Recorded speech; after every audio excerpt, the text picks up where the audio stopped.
अल्हम्दुलिल्लाहि रब्बिल आलमीन वस्सलातु वस्सलामु अला सय्यिदिल मुरसलीन व अला आलिहि व अस्हाबिहि अजमाइन। अऊज़ु बिल्लाहि मिनश शैतानिर रजीम। बिस्मिल्लाहिर रहमानिर रहीम। युरीदुल्लाहु लियुबय्यिन लकुम व यहदियकुम सुननल्लज़ीना मिन क़ब्लिकुम व यतूब अलैकुम वल्लाहु अलीमुन हकीम। वल्लाहु युरीदु अन यतूब अलैकुम व युरीदुल्लज़ीना यत्तबिऊन अश-शहवाति अन तमीलू मैलन अज़ीमा। युरीदुल्लाहु अन युख़फ़्फ़िफ़ अन्कुम व ख़ुलिक़ल इंसानु ज़ईफ़ा। सदक़ल्लाहुल अज़ीम। मुअज़्ज़ज़ सामीन किराम और पर्दा नशीन ख़वातीन, जब ये सूरत की इब्तिदा हुई थी उस वक्त ये बात आप हजरात के सामने अर्ज़ की गई थी कि हज़रत अब्दुल्ला इब्न अब्बास रज़ियल्लाहु ताला अन्हुमा फरमाते हैं कि इस सूरत के अंदर 8 आयत करीमा ऐसी है कि उन सारी चीज़ों से बेहतर है कि जिस पर सूरज तुलू और गुरूब होता है। मकसद ये है कि दुनिया के अंदर जो कुछ भी है उससे बेहतर है। उन्हीं 8 आयतों में से अभी जो मैंने आप हजरात के सामने 3 आयत करीमा तिलावत फरमाई, वो 3 आयत करीमा यही है। बाकी रही 5, तो एक 31वीं आयत, 40वीं आयत, 48वीं आयत, 110वीं आयत और 152वीं आयत। ये 5 आयत तो कुल हो गई 8 आयत करीमा जो दुनिया और माफिया से बेहतर है। खैर, आप हजरात जानते हैं कि इस सूरत में ज़्यादातर हुकूकुल इबाद का बयान है, यानी बंदों के हुकूक का जिक्र ज़्यादा है। सबसे पहले अल्लाह तबारक व ताला ने यतीमों के हुकूक को बयान फरमाया और उसके बाद अल्लाह तबारक व ताला ने औरतों के हुकूक का जिक्र फरमाया। फिर विरासत के मसले को बयान फरमाया। फिर इन औरतों का जिक्र फरमाया कि जिनसे निकाह करना हराम है। फिर उन औरतों का जिक्र फरमाया कि जिससे निकाह करना हलाल है। खैर, हुकूकुल इबाद का तज़किरा चल रहा है। आज की इस मजलिस में अल्लाह तबारक व ताला ने इन आयात करीमा में अल्लाह तबारक व ताला ने मखलूक पर जो अपना एहसान किया है उसका जिक्र है। अल्लाह फरमाते हैं युरीदुल्लाहु, अल्लाह ये चाहता है, लियुबय्यिन लकुम, ताकि बयान कर दे तुम्हारे सामने। क्या बयान कर दे? यानी हर चीज को खोल खोल कर बयान कर दे। कौन सी चीज हलाल है, कौन सी चीज हराम है, किन चीजों में तुम्हारे लिए फायदा है और किन चीजों में तुम्हारे लिए नुकसान है। इसको अल्लाह खोल खोल कर बयान कर दे। ये अल्लाह तबारक व ताला का एहसान है कि अल्लाह तबारक व ताला ने हमारी रहनुमाई फरमाई ताकि जिन चीज़ों के अंदर फ़ायदा है उसको हासिल करने के लिए हम आगे बढ़े और जिन चीज़ों के अंदर नुकसान है उससे बचने की हम क्या करें, फिक्र करें। अल्लामा अबू बकर जस्सास रहमतुल्लाहि अलैहि फरमाते हैं लियुबय्यिन लकुम पर कि बयान की 2 किस्में हैं। बयान की कितनी किस्में हैं? 2 किस्में हैं। बयान की एक किस्म यह है कि किसी भी हुक्म को अल्लाह तबारक व ताला वज़ाहत के साथ कुरान करीम के अंदर बयान कर दे, साफ साफ वज़ाहत के साथ कि ये चीज़ हलाल है, ये चीज़ हराम है। इसे भी नस कहते हैं। और इसी तरीके से बाद वो चीज़ें हैं कि जिसको नबी करीम सल्लल्लाहु अलैहि वसल्लम ने अपनी ज़ुबान मुबारक से वज़ाहत के साथ बयान कर दिया कि यह हलाल है, ये हराम है, तो इसको भी नस कहते हैं। दोनों सूरतें क्या हुई? नस की। तो बयान की एक किस्म तो नस, और नस में बिल्कुल वज़ाहत और खोल कर साफ तौर पर बयान कर दिया जाए। और बयान की दूसरी किस्म यह है कि जिसके अंदर सिर्फ अल्लाह तबारक व ताला इशारा कर दे। क्या कर दे? इशारा कर दे। फिर अहले इल्म कि जिसको अल्लाह तबारक व ताला ने इल्म अता फरमाया, तफक्कुर और तदब्बुर की दौलत से जिनके दिल माला माल है और जो मुज्तहिद है वो उसकी तह के अंदर जाकर, इस इशारे की तह के अंदर जाकर अहकामात को निकालते हैं। यह हमा सुमा का काम नहीं है, मेरा और आपका काम नहीं है, मुज्तहिदीन का काम है, वो बड़े इल्म रखने वालों का काम है। इसीलिए तो अल्लाह तबारक व तआला फरमाते हैं फस्अलू अहल ज़िक्री इन कुंतुम ला तालमून, कि अहले ज़िक्र से पूछो, यानी अहले इल्म से पूछो अगर तुम जानते नहीं हो। पता चला कि हमारा काम नहीं है। तो बयान की दूसरी किस्म तो यह है। तो अल्लाह तबारक व तआला फरमाते आगे अपना एहसान के तौर पर कि वयहदियकुम सुननल्लज़ीना मिन क़ब्लिकुम, कि तुम्हारी रहनुमाई करता है उन लोगों के रास्तों की तरफ जो तुमसे पहले गुजरे, अब हमसे पहले जो गुजरे हैं नबी भी आए हैं, हजरत आदम अलैहिस्सलाम से लेकर हजरत ईसा अलैहिस्सलाम तक कई अंबिया किराम इस रूए जमीन पर तशरीफ लाए। साथ साथ के अंदर इस नबी के जमाने के अंदर बड़े बड़े अल्लाह वाले भी गुजरे हैं। तो अल्लाह फरमाता है कि हमने तुम्हारे लिए रहनुमाई के तौर पर कि तुम इन लोगों के रास्तों को अपना लो। किनके रास्तों को? इन लोगों के रास्तों को अपना लो। खुसूसन हजरत इब्राहिम, हजरत याकूब, हजरत नूह, हजरत हूद, कि जिनकी जिंदगी के अंदर हमारे लिए बड़ी रहनुमाई है। क्या है? इनकी जिंदगी में हमारे लिए बड़ी रहनुमाई है। तो फरमाया कि अगर तुम मंजिल मकसूद तक पहुंचना चाहते हो तो इन लोगों के रास्तों को इख्तियार करो, इनके रास्तों पर चलोगे तो तुम मंजिल मकसूद तक पहुंच जाओगे, और अगर तुमने इनके रास्तों को छोड़ा तो तुम हरगिज मंजिल मकसूद तक पहुंचने वाले नहीं हो। तो एक तो अंबिया का गिरोह है, एक औलिया का गिरोह है, और औलिया के गिरोह में अल्लाह तबारक व तआला ने कुरान करीम में साहिब इक्तिदार जुल्करनैन का जिक्र फरमाया कि वो जुल्करनैन एक बादशाह गुजरा है कि जिसने इस रुए जमीन की बेशतर जमीन पर बड़े हिस्से पर हुकूमत की है, लेकिन बड़ा अमानतदार था, बड़ा आदिल बादशाह था। कुरान करीम ने खास तौर पर उसका जिक्र फरमाया कि अगर तुम साहिब इक्तिदार हो तो इसके अंदर बहुत सारी नसीहतें छुपे हुई हो। अगर तुम किसी के जिम्मेदार हो, किसी ट्रस्ट के हो जिम्मेदार हो, या मदरसे के मोहतमिम बने हुए हो, या स्कूल के प्रिंसिपल बने हुए हो, खैर जो कुछ भी तुम्हारे पास इख्तिदार है, तो जिस तरीके से जुल्करनैन ने अमानतदारी से काम लिया है और अदल और इंसाफ से काम लिया है, तुम्हारी भी जिम्मेदारी है कि अदल व इंसाफ से काम ले, अमानतदारी से काम ले। हमने इनका जिक्र कुरान करीम में किया है, ये इस बिना पर क्या है कि तुम उनसे रहनुमाई पाओ। हमने सिर्फ वाक़ियात को बयान करना हमारा मकसद नहीं है, बल्कि उससे नसीहत हासिल करो और नसीहत लो, यह हमारा मकसद है। लुकमान हकीम का तस्कीरा कुरान करीम ने किया। नबी तो नहीं थे, बहुत बड़े वली थे, तो उनका भी जिक्र कुरान करीम ने फरमाया। अल्लाह की वहदानियत को जिस तरीके से लुकमान हकीम ने बयान फरमाया है, मुताला करने वाले जानते हैं। तो उनके इस वाक़े के अंदर भी बड़ी रहनुमाई और बड़ी नसीहत हमारे लिए है। तो फरमाया कि तुम इन लोगों के रास्तों को इख्तियार करोगे तो तुम मंजिल मकसूद तक पहुंच सकोगे। अगर तुमने इनके रास्तों को छोड़ा तो तुम मंजिल मकसूद को पहुंच सकते नहीं हो। तो अल्लाह ने जहां अंबिया का जिक्र किया, औलिया का जिक्र किया, वहीं अल्लाह तबारक व तआला ने कुरान करीम में बदचलन लोगों का भी जिक्र किया।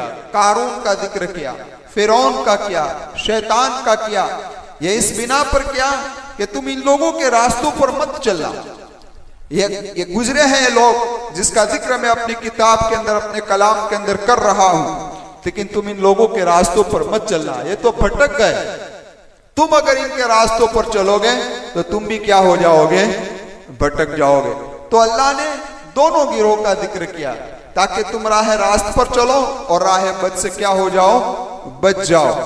एक मसला समझ लो कि कुरान करीम के अंदर अगले अंबिया किराम के अहकामात को जो बयान किए गए हैं, यानी जो जिक्र आया है, और फिर उसकी तरदीद मोहम्मद रसूलुल्लाह ने नहीं की है, तो उस पर अमल करना हमारे लिए जरूरी है। समझ में आई बात? लेकिन जो हुक्म अगली उम्मतों में था, मसलन हजरत इब्राहिम, हजरत ईसा, हजरत मूसा, कि उनकी शरीयतों में यह हुक्म था और उसके बाद नबी करीम सल्लल्लाहु अलैहि वसल्लम ने तरदीद कर दी, रद्द कर दिया है, तो फिर उस पर अमल हमारे लिए जरूरी यानी हमारे लिए इस पर अमल नहीं है।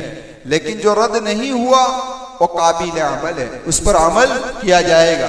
मसलन अगले दौर के अंदर निकाह की 4 सूरतें थी, तो 3 सूरतों को मोहम्मद रसूलुल्लाह ने खत्म कर दिया, सिर्फ एक ही सूरत को मेरे आका व मौला मोहम्मद रसूलुल्लाह ने बाकी रखा। तो अब इस पर अमल हम सब कर रहे हैं, अगली 3 पर अमल करना नहीं है, क्योंकि मेरे महबूब ने उसको क्या कर दिया है भाई, रद्द कर दिया है। तो खैर मैं अर्ज कर रहा था, कुरान करीम ये कह रहा है वयहदियकुम सुननल्लज़ीना मिन क़ब्लिकुम, और आगे अल्लाह ने फरमाया हमारा एहसान यह है वयतूब अलैकुम, कि अल्लाह तबारक व तआला तुम्हारी तरफ रुजू फरमाता है। क्या करता है, रुजू फरमाता है। देखो यतूब रुजू के माने में है, और रुजू एक है बंदा करता है और एक है रुजू अल्लाह करता है। बंदा का रुजू करना यह है कि वो गुनाहों से माफी मांग कर यानी अपने गुनाहों का एतराफ कर कर अल्लाह तबारक व तआला से माफी मांगे, ये उसका रुजू है कि वो रुजू हो रहा है, वापस हो रहा है। समझ में आई बात। अल्लाह का रुजू ये है कि अल्लाह अपनी शफकत और मेहरबानी बंदों पर क्या कर दे, तार दे, ये अल्लाह का रुजू है। और अल्लाह जिससे राजी हो जाता है, और इसलिए किताबों के अंदर लिखा है कि जो बंदा खुलूस दिल के साथ, खुलूस नीयत के साथ पक्की व सच्ची तौबा करता है, अल्लाह तबारक व तआला युबद्दिलुल्लाहु सय्यिआतिहिम हसनात, अल्लाह उनकी बुराइयों को नेकियों से तब्दील कर देता है। ये अल्लाह की मेहरबानी है, ये अल्लाह का करम है, ये अल्लाह का रहम है कि सिर्फ गुनाहों को मिटाता नहीं है, बल्कि गुनाहों को नेकियों से क्या कर देता है, अल्लाह तब्दील कर देता है। तो ये अल्लाह की शफकत और मेहरबानी है। मेरे नौजवानों, मेरे आपसे गुजारिश है, या इस मजलिस के अंदर बड़ी उम्र के लोग भी बैठे हुए हैं, मेरे आपसे भी मुअद्दबाना गुजारिश है कि हमारी जिंदगी कहाँ गुजरी है वो हम ही जानते हैं, उसके अलावा और कोई जानता नहीं है। ये तो सिर्फ अल्लाह की सत्तारी का पर्दा है कि जिसके अंदर सारे लोग छुपे हुए हैं, है ना भाई, सारे लोग छुपे हुए हैं। वरना मैंने क्या किया है वो मैं जानता हूं, मेरा अल्लाह जानता है। आपने क्या क्या किया है वो आप जानते हैं, आपका अल्लाह जानता है। हम उम्र के उस हिस्से तक पहुंच गए कि बहुत से गुनाह हमारे अमाल नामा में मौजूद है, और उस गुनाह को हमने छोड़ भी दिए हैं, उस गुनाह को हमने छोड़ भी दिए हैं। तो मेरी आपसे गुजारिश है कि उस गुनाह से पक्की व सच्ची तौबा कर रहे हैं कि इंशाअल्लाह मौत तक इस गुनाह की तरफ नहीं लौटूंगा, ताकि इतने गुनाहों से तो पक्की व सच्ची तौबा हो जाए। क्योंकि पक्की व सच्ची तौबा वही शुमार होगी कि आदमी जब तौबा कर रहा हो उस वक्त उसके दिल के अंदर पक्का इरादा हो कि ये गुनाह अब नहीं करूंगा, ये गुनाह अब नहीं, फिर हो जाए अलग चीजें, लेकिन तौबा के वक्त पक्का इरादा होना जरूरी है कि ये गुनाह अब मैं नहीं करूंगा। तो ये पक्की व सच्ची तौबा है। अल्लाह तबारक व तआला मुझे भी तौबा की तौफीक अता फरमाए, आपको भी अता फरमाए। मौत का वक्त कब है किसी को पता नहीं है। आप जानते हैं बहुत सारे जनाजे बैठे बैठे चले गए, कोई तवाफ करते करते चला गया, कोई बैठे बैठे चला गया। तो ये अल्लाह का निज़ाम है। अल्लाह ने कितनी जिंदगी मेरी और आपकी बाकी रखी है वो हम नहीं जानते, है ना। लेकिन अल्लाह से दुआ जरूर करें, अल्लाह जिंदगी का जितना हिस्सा बाकी है तेरी रजा वाले अमाल में गुजार दे, तेरी नाराजगी वाले अमाल से बचा ले। इसलिए मेरे आका व मौला मोहम्मद रसूलुल्लाह सल्लल्लाहु अलैहि वसल्लम की एक दुआ है कि अल्लाह मेरे जिंदगी के आखिरी हिस्से को मेरी जिंदगी का बेहतर हिस्सा बना दे, मेरी जिंदगी के आखिरी हिस्से को मेरी जिंदगी का बेहतर हिस्सा बना दे, ताकि इस दुनिया से जब मेरा जनाजा उठे तो अच्छे अमाल पर उठे, बुरे अमाल पर न उठे। वरना मौत कब आएगी कोई नहीं जानता। गुज़श्ता कल अचानक मेरे ज़हन के अंदर इमाम मालिक रहमतुल्लाहि अलैह का वाक़या याद आ गया, तो आज भी आपकी मजलिस के अंदर मैं अर्ज कर देता हूँ। इमाम मालिक रहमतुल्लाह अलैह ये चाहते थे कि मलकुल मौत से मुलाकात हो जाए। किससे मुलाकात हो जाए? मलकुल मौत से मुलाकात हो जाए। तो मैं उनसे पूछ लूं कि मेरी मौत कब आने वाली है, ताकि प्लानिंग बनाने में क्या हो जाए, आसानी हो जाए ना, कि अब मैं इतने साल जिंदा रहने वाला हूँ तो मेरा काम क्या हो जाए, आसान हो जाए। खैर इमाम मालिक थे, किताबों के अंदर लिखा है ख्वाब के अंदर मलकुल मौत तशरीफ लाए। कहाँ तशरीफ लाए भाई? ख्वाब के अंदर मलकुल मौत तशरीफ लाए। इमाम मालिक रहमतुल्लाह अलैह ने पूछ कौन? तो क्या मलकुल मौत आप याद फरमा रहे थे, हम तशरीफ लाए हैं, फरमाइए क्या हुक्म है? तो क्या हजरत मैं आपसे ये जानना चाहता हूँ कि मेरी मौत का वक्त कब है, मेरी मौत का वक्त कब है? अब इमाम मालिक रहमतुल्लाह अलैह ने सिर्फ ख्वाब में देखा कि मलकुल मौत ने सिर्फ इशारा किया इस तरीके से। समझ में आई बात? इतना इशारा कर कर आप चले गए। अब जब आँख खुली इमाम मालिक रहमतुल्लाह अलैह की, तो इमाम मालिक परेशान हो गए कि इशारा तो कर गए मलकुल मौत, लेकिन इससे मुराद क्या है? 5 घंटे मुराद है, 5 दिन मुराद है, 5 हफ्ते मुराद है, 5 महीने मुराद है कि 5 साल मुराद है? अब तरद्दुद बढ़ गया। हो सकता है 5 घंटे का इशारा कर गए हो। समझ में आई बात? तो इमाम मालिक रहमतुल्लाह अलैह तरद्दुद में पड़ गए। तो इमाम मालिक रहमतुल्लाह अलैह ने अपने शागिर्दों को कहा, उस जमाने में अल्लामा इब्न सीरीन रहमतुल्लाह अलैह थे कि जो ख्वाबों की ताबीर को जानते थे। किसको जानते थे? ख्वाबों की ताबीर को जानते थे। देखो वक्त के इमाम है इमाम मालिक, लेकिन ख्वाब की ताबीर का इल्म नहीं। समझ में आई बात? अल्लाह हर चीज हर बंदे को नहीं दे दिया करता। हाँ, अल्लाह हर चीज हर बंदे को नहीं देता। खूबसूरती देता है तो दौलत नहीं देता, दौलत देता है तो खूबसूरती नहीं देता है। ये अल्लाह का निजाम है कि देखो इसने पूरी दुनिया का आप जोग्राफिया उठाकर देखो, अल्लाह ने हर चीज को जमीन की एक ही जगह पर नहीं रखा है ना। आप देखिए हिंदुस्तान की जमीन से कुछ और निकल रहा होगा, अरबस्तान की जमीन से कुछ और निकल रहा होगा, यूरोप की जमीन से कुछ और निकल रहा होगा, और हर फल एक जगह पर नहीं होंगे। हर फल को अल्लाह तबारक व तआला ने अलग अलग जगह पर रखा ताकि हर एक का मोहताज बनकर रहे। हर एक का क्या बनकर रहे? मोहताज बनकर रहे। इसी तरीके से अल्लाह सारी सलाहियतें एक ही आदमी को नहीं देते, वरना तो तकब्बुर में आ जाए कि मैं ही कुछ हूं। इसे कुछ देता है कुछ नहीं देता ताकि वो किसी और का मोहताज बनकर रह जाए। तो खैर इमाम मालिक रहमतुल्लाह अलैह ने ख्वाब तो देखा, ख्वाब की ताबीर नहीं जानते थे। अल्लामा इब्न सीरीन ख्वाब की ताबीर को जानते थे। इमाम मालिक ने अपने दोनों शागिर्दों से कहा कि जाइए अल्लामा इब्न सीरीन से इस ख्वाब को पेश करना, लेकिन मेरा नाम मत देना, मेरा नाम मत देना। ऐसा कहना एक शख्स ने ख्वाब देखा है, ख्वाब में मलकुल मौत को देखा और उसने पूछा मेरी जिंदगी कब तक है, मेरी मौत कब आएगी? तो इशारा इस तरीके से किया है, 5 का इशारा किया है। अब उससे 5 घंटे मुराद लूं, 5 दिन मुराद लूं, 5 हफ्ते मुराद लूं, कि क्या मुराद लूं? ये शख्स पूछना चाहता है। शागिर्द अल्लामा इब्न सीरीन के पास पहुंचे हैं और ख्वाब पेश किया तो अल्लामा इब्न सीरीन ने फरमाया ख्वाब किसने देखा है? ख्वाब किसने देखा है? तो शागिर्दों को तो मना किया था ना इमाम मालिक ने, तो शागिर्दों को ने नाम दिया नहीं कि इमाम मालिक ने देखा है। तो अल्लामा इब्न सीरीन ने फरमाया ये ख्वाब इमाम मालिक ही देख सकता है। ये ख्वाब कौन देख सकता है? इमाम मालिक ही देख सकता है ये ख्वाब। इस बिना पर कि इमाम मालिक का जो मकाम है उस मकाम के एतबार से ख्वाब इमाम मालिक ही ने देखा होगा। अब शागिर्द खामोश हो गए। फिर अल्लामा इब्न सीरीन ने फरमाया जाओ इमाम मालिक से कह दो कि घबराने की कोई जरूरत नहीं है। 5 घंटे 5 दिन के 5 हफ्ते के 5 महीने के 5 साल मुराद नहीं है।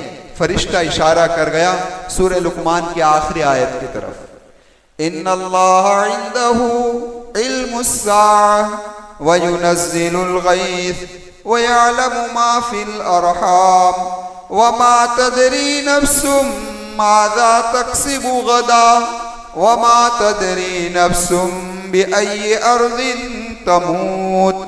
5 चीजों का इल्म सिर्फ अल्लाह को है, उसके अलावा किसी को है।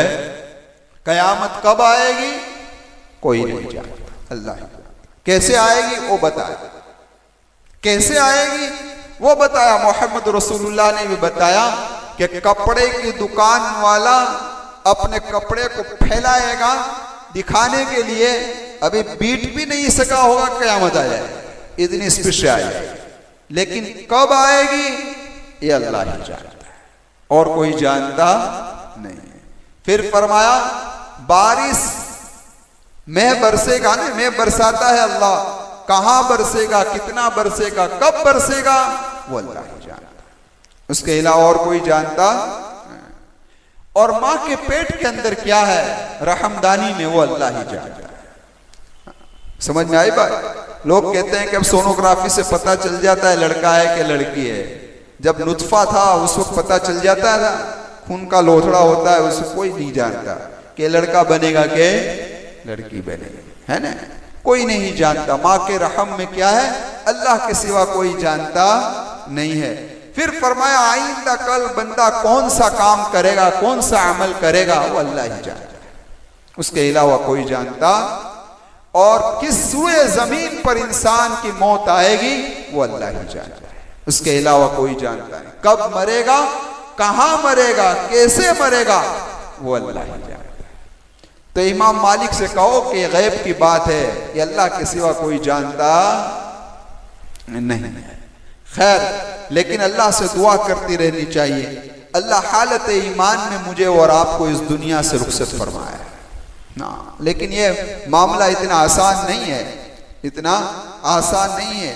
और अचानक की मौत से अल्लाह हिफाजत फरमाए। खुद नबी करीम सल्लल्लाहु अलैहि वसल्लम ने पनाह मांगी, अल्लाहुम्मा इन्नी अऊज़ु बिका मिन फुजातिल मौत, ए अल्लाह मैं अचानक की मौत से पनाह मांगता हूं। क्योंकि अचानक की मौत आ जाती है ना, तो ना आदमी वसीयत कर सकता है, न गुनाहों से तौबा कर सकता है।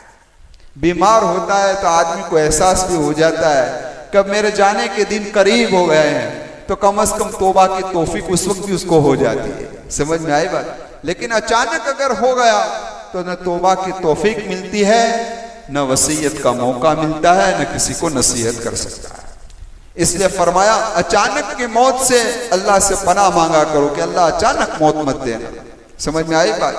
एक बात और याद रखिए, आपने देखा होगा कि जब नबी ने दुआ मांगी है, अचानक की मौत से पनाह मांगी है, तो कई नेक आदमियों को भी अचानक मौत आ जाती है, आपने देखा होगा। तो उलमा ने लिखा है कि नेक आदमी के लिए अचानक मौत आ जाना उसके लिए अच्छा है, उसके लिए अच्छा है। लेकिन बुरे आदमी के लिए अचानक मौत आ जाना बुरी है, क्योंकि बुरा है, गुनाहों से तौबा की तौफीक ही नहीं हुई और इस दुनिया से क्या हो गया, रुखसत हो गया। इसलिए मेरी आपसे मुअद्दबाना गुजारिश है कि अपने गुनाहों की माफी मांगा करेंगे इंशाअल्लाह। अल्लाह मुझे भी तौफीक दे, आप तमाम को तौफीक दे। आगे अल्लाह तबारक व तआला फरमाते हैं वल्लाहु अलीमुन हकीम, अल्लाह तबारक व तआला अलीम भी है, अल्लाह हकीम भी है।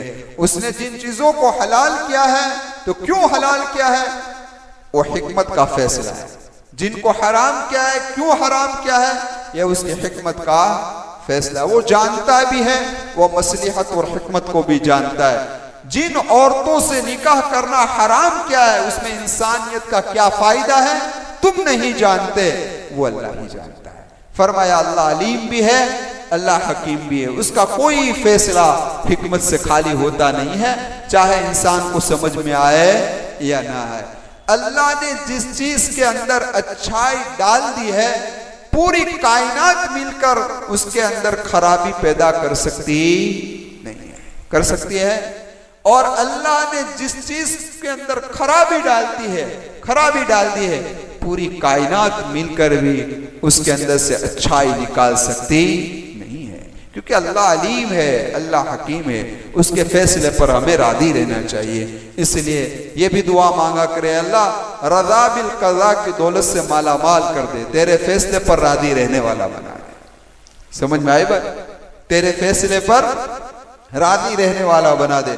फिर कुछ भी होगा तो आदमी के दिल में सुकून के लिए इतना काफी है कि मैं मेरे रब के फैसले पर राजी। यही हो सकता है कि यही मेरे लिए क्या हो, बेहतर हो, यही मेरे लिए बेहतर हो। इसलिए दो दुआ मांगते हैं।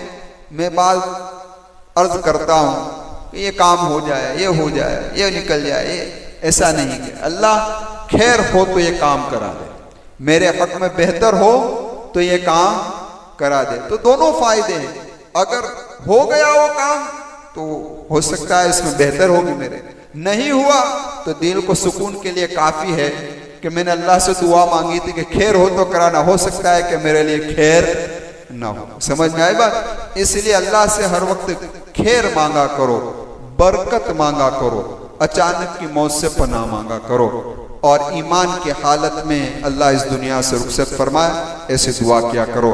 दरअसल तो 3 आयत करीमा मैंने आप हजरात के सामने तिलावत की। आज की मजलिस में एक ही आयत करीमा की तशरीह हुई, इंशाअल्लाह बाकी आइंदा मजलिस में पेश करूंगा। आमीन व आखिर दावाना अल्हम्दुलिल्लाहि रब्बिल आलमीन। सुब्हानल्लाहि व बिहम्दिही, सुब्हानकल्लाहुम्मा व बिहम्दिका, व नशहदु अन ला इलाहा इल्ला अंता नस्तगफिरुका व नतूबु इलैक बिरहमतिका या रब।